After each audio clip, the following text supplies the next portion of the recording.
जय जगन्नाथ। बर्तमान आम बाहर माँ कटक चंडी आ चर्चिका दर्शन करिया बाटर गले केमती कौन लगुच देखा सीनेरी केमती कौन अच्छी बर्तमान पाग तो भल अच्छी लगुच तथापि आम रेनकोट भी नहीं सांगे देखिए केमती कौन लगुच। बर्तमान जगार मोर भालू सी घर को जाइला कौन पार्सल कौन आने जाइला घर गामछा बोधे आने जाइला गोटे सांगर हंटर 350 बाहरलु आउ कटकर गोटे सांगटे अभड़ा किसी नवा कहला अभड़ा नहीं गलु पार्सल करके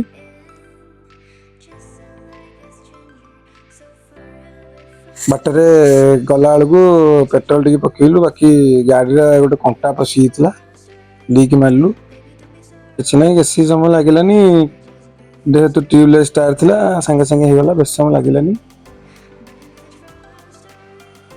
आम बाइक रे बाहरलु चर्चिका पखापाखि पूरी टू 50 किलोमीटर कि 90 किलोमीटर हम समय लगलानी आमको 2 घंटा कि 2.5 घंटा लगला बेलू राति भी होता महानदी कूल जाऊँ लाइट गुड़ा देखा देखते बढ़िया लगुला।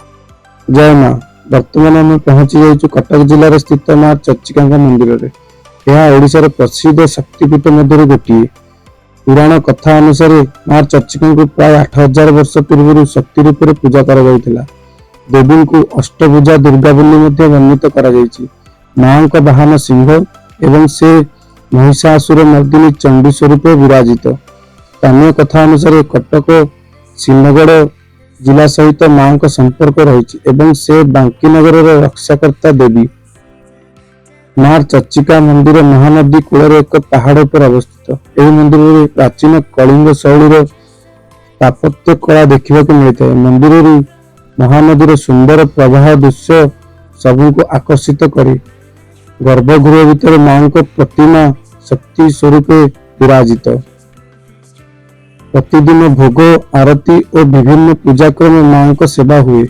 विशेषकर दुर्गा पूजा बासंती पूजा दशहरा रामनवमी कुमार पूर्णिमा समय मंदिर में भक्त मान भीड़ लगी रहे। बांकीर दशहरा समग्र ओडिशा प्रसिद्ध। स्थानीय विश्वास माँ चर्चिका दर्शन कले समस्त दुख बाधा भय दूर हो जाए। भक्त कहती माँ को कृपार जीवन समस्त कष्ट समाप्त हुए। तेणु बंधु माने यह हूँ बांकी माँ चर्चिका मंदिर ओडिशार एक अत्यंत पवित्र शक्तिपीठ। आपण मैंने केवे कटक बांकी कि भुवनेश्वर आसिले निश्चय माँ बांकी चर्चिका को दर्शन करंतु।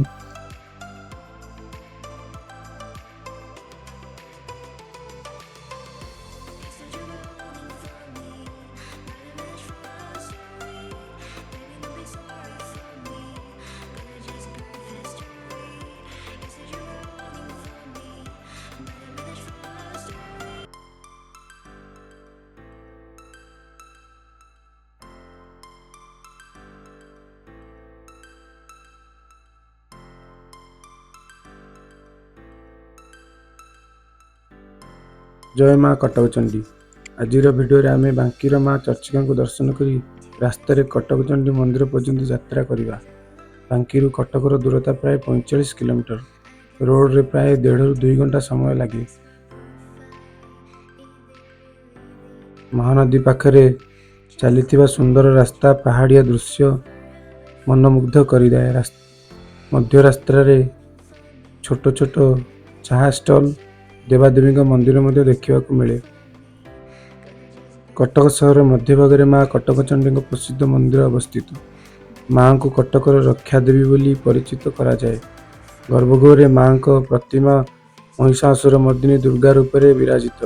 प्रतिदिन भोग पूजा आरती सहित माँ को सेवा करा जाए। पुराणा कथा अनुसार 16 शताब्दी एठारे माँ चंडी प्रतिमा माटी खोलिया समय मिलता। तापर स्थानीय लोक राजा आदेश मंदिर निर्माण करागला। से आज पर्यंत माँ कटक चंडी को शक्तिपीठ भाव में पूजा करा जायछि। विशेषकर दशहरा दुर्गा पूजा काली पूजा समय एठारे अनेक भक्त भीड़ हुए।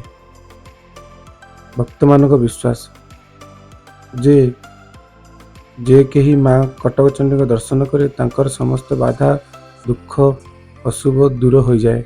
कटक सहर में जेकोसी उत्सव शुभ कार्य किंबा पूजा प्रथमे माँ को आशीर्वाद रे निया जाए। तेणु बंधु माने ଆଜି ଆମେ ବାଙ୍କିରୁ କଟକ ଚଣ୍ଡୀ ପର୍ଯ୍ୟନ୍ତ ଯାତ୍ରା କଲୁ। ଯଦି କେବେ ବାଙ୍କି କିମ୍ବା କଟକ ଆସନ୍ତି ନିଶ୍ଚୟ ମା ଚର୍ଚ୍ଚିକା ଓ ମା କଟକ ଚଣ୍ଡୀଙ୍କ ଦର୍ଶନ କରନ୍ତୁ। ଦୁଇ ଜଣ ଦେବୀଙ୍କ ଦର୍ଶନ ଆଧ୍ୟାତ୍ମିକ ଶାନ୍ତି ଓ ଶକ୍ତି ମିଳେ।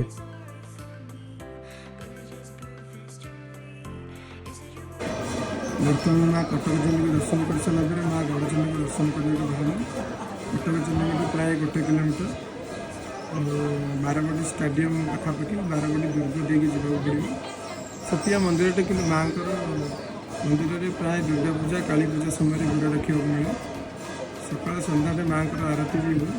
ଆମେ ସନ୍ଧ୍ୟାବେଳେ ଯାଇଥିଲୁ ଆଳତୀ ଦର୍ଶନ କଲୁ। ଯେହେତୁ ଫଟୋ ଉଠିବା ମନା ଥିଲା ବାହାରୁ ଭିଡ଼ିଓ କରିଛୁ, କିନ୍ତୁ ଭିତରେ ମାଆଙ୍କୁ ଦର୍ଶନ କରିକି ଆସିଲୁ।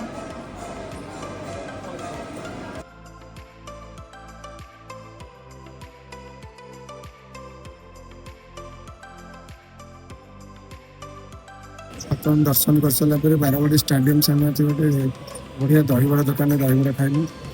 ସତ କହିବାକୁ ଗଲେ ମାନେ ଏମିତି ଟେଷ୍ଟ ଦିଲ୍ଲୀରେ ମୁଁ କେତେବେଳେ ଏମିତି ଦହିବରା ଖାଇନି।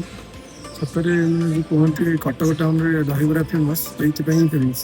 ଆପଣ ଖାଇଲେ ହିଁ ଜାଣିପାରିବେ କେମିତି କ'ଣ ଲାଗୁଛି। ମସ୍ତ ଲାଗିଲା ଦହିବରା। କେତେବେଳେ ଆସିଲେ ଏଠି ଦହିବରା ନିଶ୍ଚୟ ଖାଇବି।